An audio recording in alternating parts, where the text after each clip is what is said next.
बिस्मिल्लाहिर्रहमानिर्रहीम। अस्सलाम वालेकुम नाज़रीन, आप देख रहे हैं 5 न्यूज़ में हूँ आपके साथ लुबना चौधरी।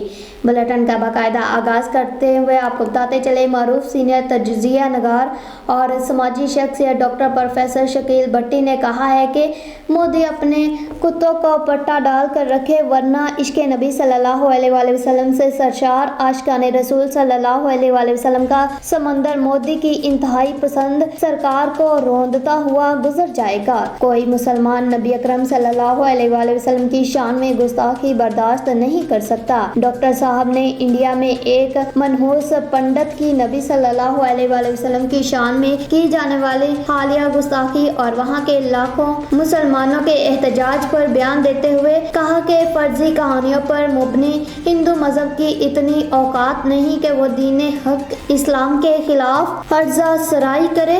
500 FIR काटी जा चुकी हैं, लेकिन मोदी सरकार ने कोई एक्शन नहीं लिया। डॉक्टर साहब ने मजीद कहा कि हिंदू इंतहा पसंद ये ना भूले कि मुसलमान किसी भी मुल्क का हो वो नामूसे रसालत सल्लल्लाहु अलैहि वसल्लम का पहरादार है और उसकी खातर गर्दन कटाने को भी तैयार है। उन्होंने मजीद कहा कि इंडिया में अजहारी राय के नाम पर एक मुसलमान शायर को एक गैर मुतनाज़ा शेर कहने पर जेल हो जाती है और दूसरी तरफ हिंदू इंतहा पसंद पंडित और नाम नहाद सियासी लोग दिन रात भौंकते रहते हैं, लेकिन उनके खिलाफ कोई कार्रवाई नहीं की जाती। दरअसल हिंदू ये जानते हैं कि उनका मजहब किस्से कहानियों की पैदावार है और इस्लाम एक हकीकी कुदरती और खालिस दीन है, लिहाजा इसे जोर जबरदस्ती से दबा कर रखा जाना जरूरी है, वरना ये सब पर गालिब आ जाएगा।